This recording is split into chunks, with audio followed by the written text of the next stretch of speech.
Welcome to The Church Planter's Life, a podcast exploring the possibilities and pain of starting a missional incarnational church.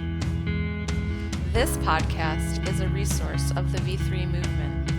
V3 is a grassroots training organization for men and women planters around the country.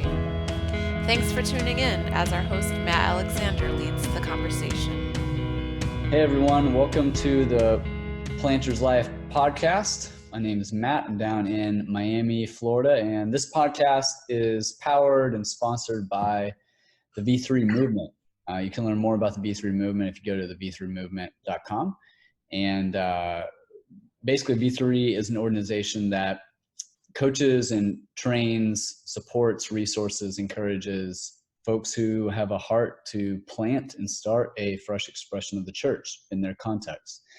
And so we come alongside folks that are doing that full-time, folks that are bivocational, folks that are co-vocational, folks that have a heart for their neighborhood. It can be as raw and authentic as the context needs. And we just love walking with people. So if you'd be interested in learning more about that and possibly doing one of our training tracks, we have several different approaches to church planting that you can check out. You can learn more about that on our app or at the website. And today we're hanging out with our friend Jevon out in the greater Seattle area, who has planted a church. Flourish Church is the name of the community. And so tell us a little bit about Rainier Valley and where in Seattle that is, as well as kind of how you got going into church planting, how you discerned a call in that direction. Yeah, man. Absolutely. Well, thanks, Matt, man. Thanks for having me and thanks for taking the time to sit down. Before I answer that question, I want to give a big shout out to my man, Jay Aura and Pastor Taylor Morgan, who led the V3 cohort that I got to take. Both are phenomenal leaders. Both are phenomenal pastors and great minds. And I'm really thankful for them and the time that they invested into me and just working with me in the V3 cohort. So I just wanted to give a quick shout out. That one was free. There you go. Yeah, so we planted Flourish Church Rainier Valley about a year ago. And I have felt the call to church plant ever since I was in middle school, before it was really sexy and awesome. I later continued to, learn more and more about church planting and those kinds of contexts. But I learned that primarily more through some of the Calvary Chapel model, and then ultimately I ended up in a Reformed megachurch that goes by the name of Mars Hill. And I worked at Mars Hill Church in Seattle, Washington, and served in a couple of different ways, and then ultimately went through multiple church planting boot camps. Ultimately led me to move to Memphis, where I took a role as a pastoral resident at a church called Fellowship Memphis.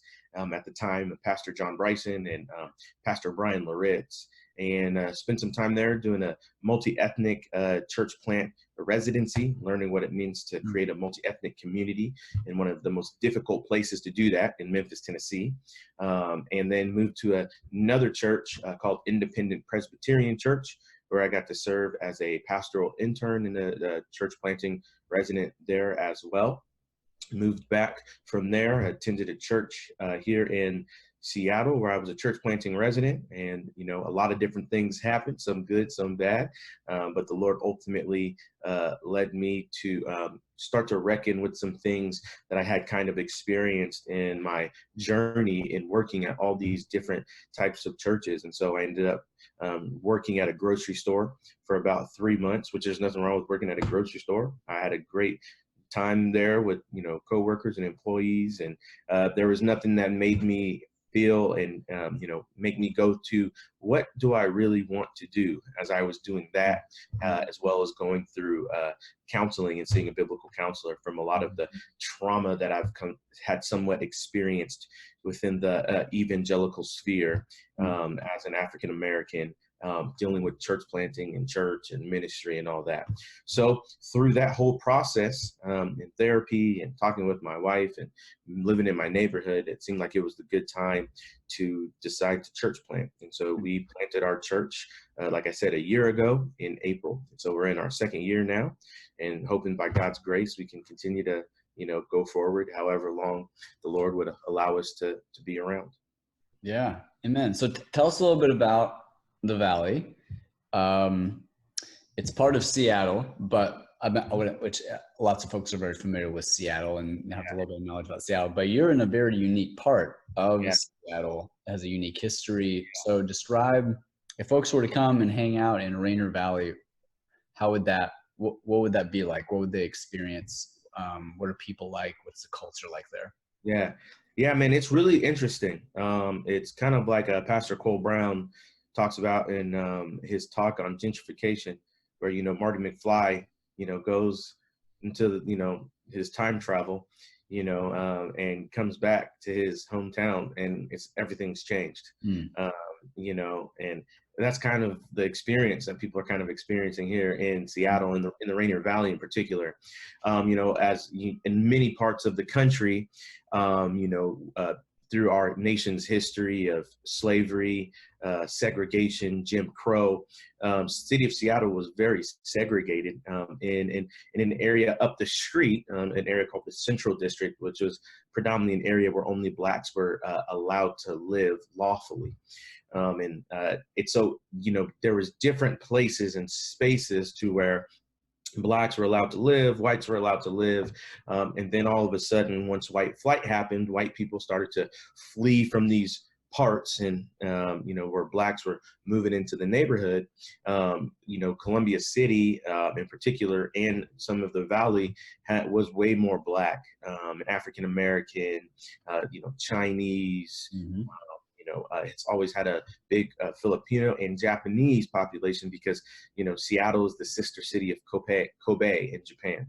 Mm-hmm. And so, we have a lot of different ethnicities, a lot of different cultures.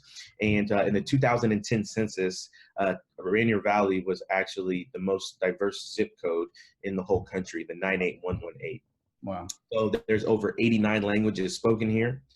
That's on a safe estimate. There's a lot more, but the rise of tech in Southeast Seattle, and where Rainier Valley has been very strategic, in the sense that Rainier Valley and where it's located is 15 minutes away from downtown, 15 minutes away from the east side at Bellevue, 15 minutes away from like Renton, 15 minutes away from West Seattle. And so the significance of that is in downtown Seattle, you have places like Amazon and Facebook and Zulily and all these amazing companies that the rest of the world gets to enjoy. And then on the east side, you have Microsoft, you have Google, you have tons of different tech companies. Subsplash is here, which is one of my favorite companies. They're actually ranked on the top 100 business places to work, best places to work. And that's in Interbay, which is in between downtown Seattle and Ballard. And so you have a ton of tech companies, and it's connected by the light rail and then the public transportation system. And so you can work in downtown Seattle, make six figures, take a train right back, and live in our neighborhood, which is great. But unfortunately, it jacks up the prices way significantly high to where people, especially of other ethnicities, as the work and studies being done for every $100 that the white family has, it's $5 for the Black family. Mm-hmm. So the wealth disparity is pretty huge. And so the area of Rainier Valley is very unique because it has people of all kinds of backgrounds and ethnicities. Yeah. Yeah. It sounds like a fascinating place to be with all sorts of different convergence of different types of people happening there. So tell us a little bit about what maybe some of the rhythms are in Flourish, in the community that you guys have started there. If I were to come and to spend a month with you and immerse myself, say, I want to be a part of everything that you guys are up to in the neighborhood and discipleship and worship and community, and I'm here to be present and to experience it. what would I experience? What would be some of the rhythms that would be important for me to take part in as a part of the church plant? Yeah, so we try to say, Sundays are not the pinnacle to the life of a disciple. Yeah. And so people can come on Sundays. So we have our Sunday gatherings. Right now they're at 3 p.m. We'll be switching them to 10 a.m. This next month. And, as we do that on Tuesdays, we do what's called life group. We do what is a family meal, so family dinner. There's no agenda to talk about any kind of theology. There's no agenda to, do anything like that. It's merely relational and sitting down at the table together. Like it happened, today as we're, having this conversation. It's Taco Tuesday. And so we're having tacos in the park. And then Wednesdays, we do what's called a DNA group, where it's a smaller group of people getting together. And what we'll be doing is just hanging out.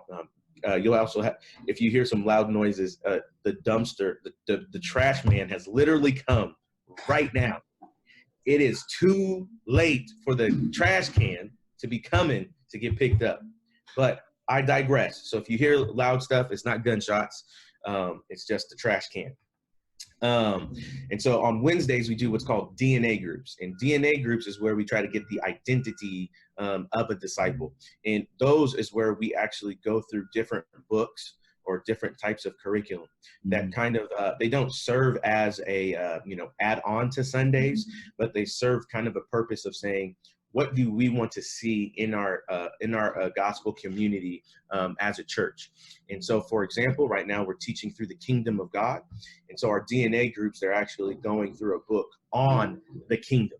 And so we want to continue to reinforce what is happening on Sundays, as opposed to just assuming that Sundays actually gets heard in the ears and then seeps down into the heart. So we know that we need to not only be hearers of the word, but we need to be doers of the word. And so we do that in tandem, but we do it with guys and with girls. There's two reasons for that. Right now, at the size of our church, it just fits way better for our church for just the gals to be together and then the guys to be together. And the hope and desire, as the second point of this, is while they're in these smaller communities, they will build relationship with one another so that they will hang out outside of that Wednesday slot. And so we alternate that every other week. So, for example, tonight is Taco Tuesday. Tomorrow is men's DNA group. And so tomorrow we're going to go play basketball and, kick it. And then we're going to, after that, we're going to go talk about the book and have a beer. So that's what we'll do on Wednesday. We'll decide what we want to do, but we go over the book and we just fellowship again with one another. Same thing with the gals, they'll go and they'll fellowship with one another. And then they'll be like, okay, well, this Wednesday, the guys are doing their thing. So while the guys are out, you guys want to get together. And then so you get that natural component too, and not a program piece. One of the main problems with church here in Seattle, especially a lot of people being part of mega church and being part of Mars Hill, or just having a normal rhythm of bigger churches. And then so it's not to say that in the bigger churches, it's a bad thing or a wicked thing or an evil thing. But unfortunately, sometimes you get just programmed to death. And churches have all these programs and stuff to do where it kind of seems like a ride. Get on this ride, get on this ride, get on this ride, get on this ride. And then you're just kind of like, I'm kind of done with this. And so what we try to do is just say, hey, how can we just naturally be in the rhythms of everyday life? And so we do that alternation.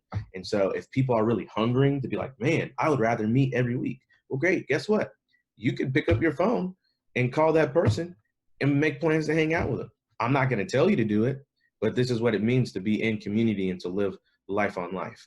And so those are the rhythms that we have. We have a Sunday rhythm of our gatherings, Tuesday rhythms of gathering together and eating together and breaking bread and fellowship. And this is the most natural place for a person who maybe doesn't trust Jesus to come in and be part of that as well. But at the same time, we have had many people in our midweek lives come and be part of our Sunday gatherings and the preaching and teaching of God's word. And so, and then on Wednesday again, we do the DNA group.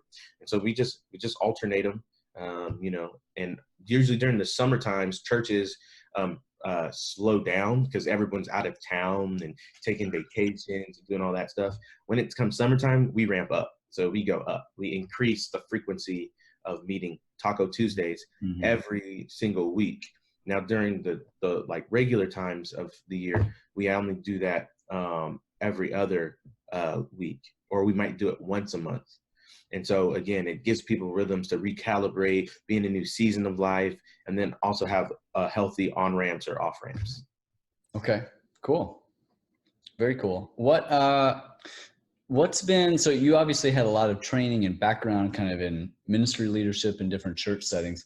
What's been something that as you've planted and kind of actually been living into it, actually been doing it, that's been surprising to you or unexpected to you in the journey so far? Well, everything is absolutely unexpected. Okay. There's just, if anyone writes a book about church planting, even if you're watching this, you just have no idea about what is going to happen. You just can't control it. You don't decide who comes. You don't decide what your budget gets to be. You don't decide where you get to meet. You know, it's really like everything is a question mark and you have no idea. And you're like, man, you've got to trust the Lord.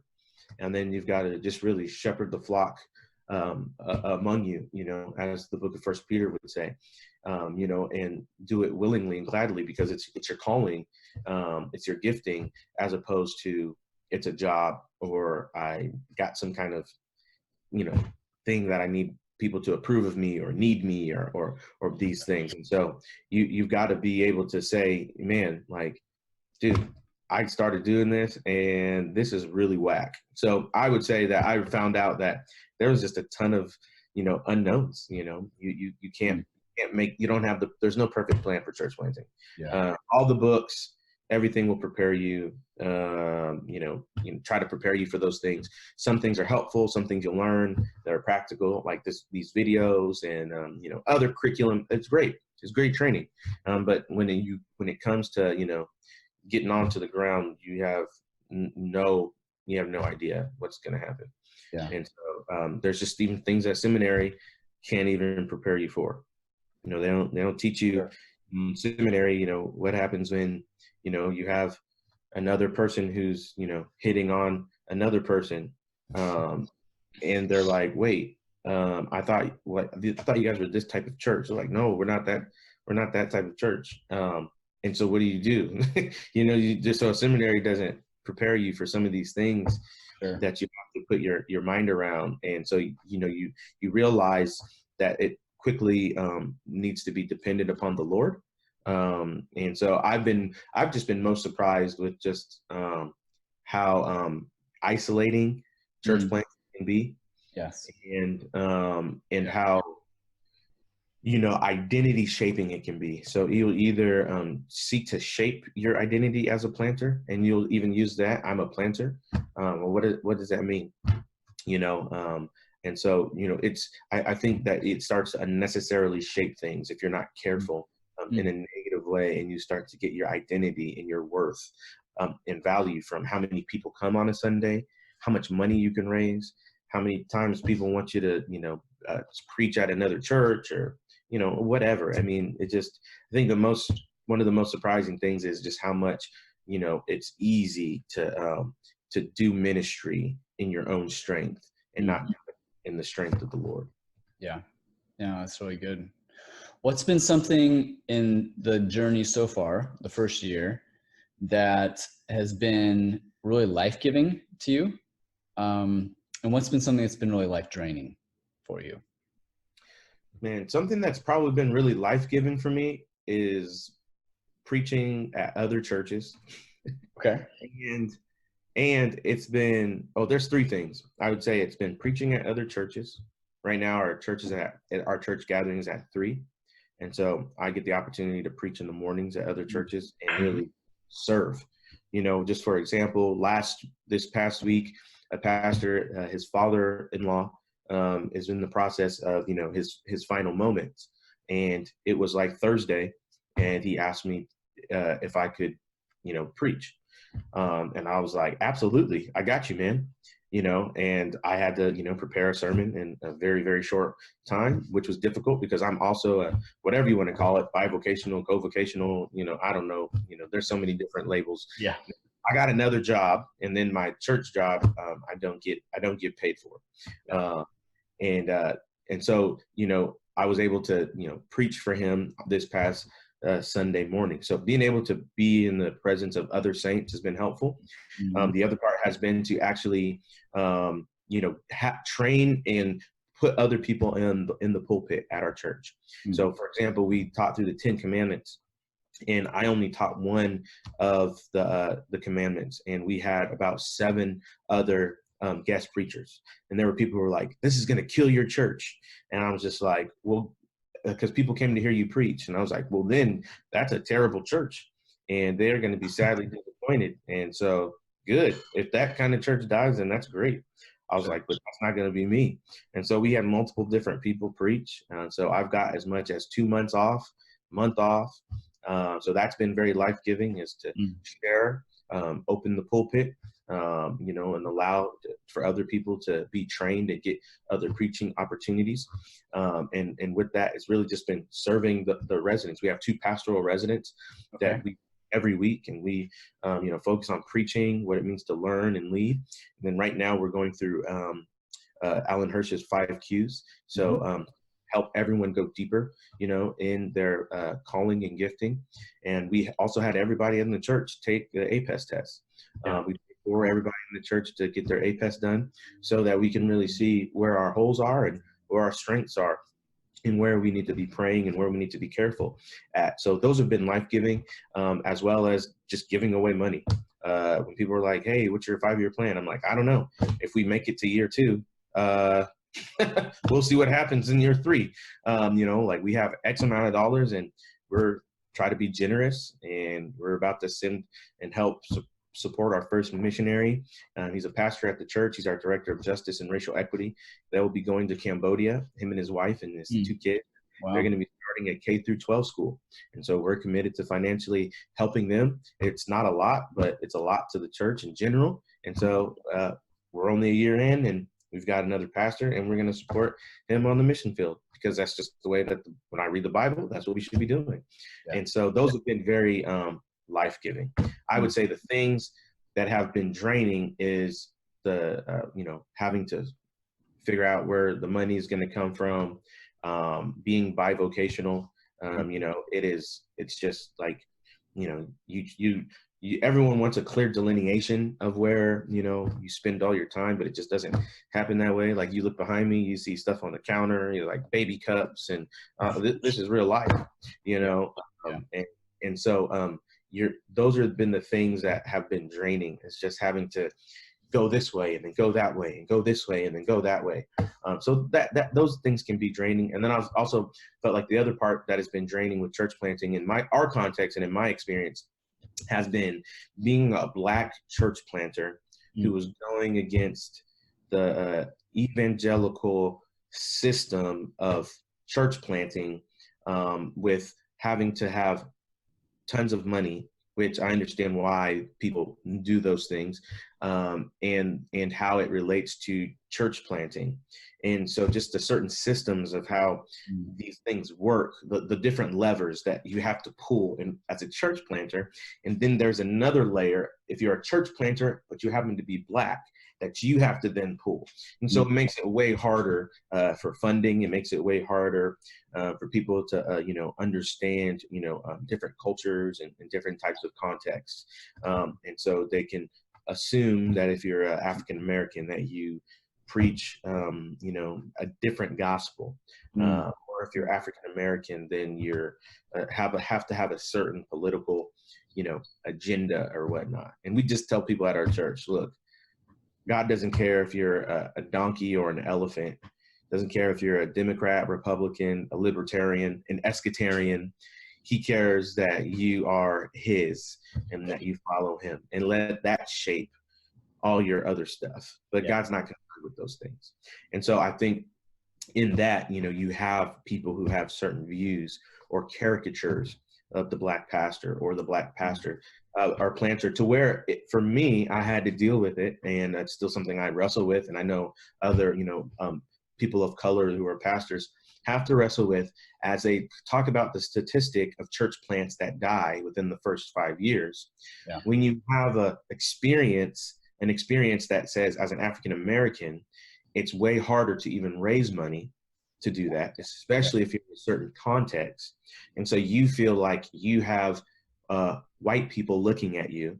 And if you fail, you reinforce the narrative of why they shouldn't give money to a black planter or a person of another, ethnicity. And so there are those unhealthy things that are on you, and which tire me. And it's a continued reminder for me to continue to seek the Lord and hear the truth of the gospel, hear the truth of my friends, of my other white brothers and sisters who really encourage me and lift me up, and my other black and Latino and Asian other brothers and sisters as well, who say, no, man, don't believe that lie, man. God's got you. The righteous aren't forsaken, And so I just had to come to an early point of saying, if our church plant closes, whenever it closes, in the sense of financial, monies, then it's okay. And then to remember that you don't have to have all that in order to really be a gospel community. Yeah. Amen. You don't have to. And so it changes things. It makes things a little bit more nuanced when you have 9 kids in a 2-bedroom apartment, and 18 adults. It makes it harder and makes it messy. Sure. But that's the community of God. And so that's one of the things that have been draining, into where you have to continue to trust in God, and trust that however long he's got us here and got me here, that I'm called to invest in people and to see people flourish. And that's why the name of our church is Flourish, to see people and places flourish in the way that God built them for. Yeah. Amen. Well, I'm so glad we got to hang out and chat today, my friend. Yeah. Wonderful to get to hear your story and how God's formed you and led you, and yeah, what's happening right now in the valley is really tremendous. So thanks for hanging out with us and sharing so authentically as well about the joys and the sorrows that have been part of the journey.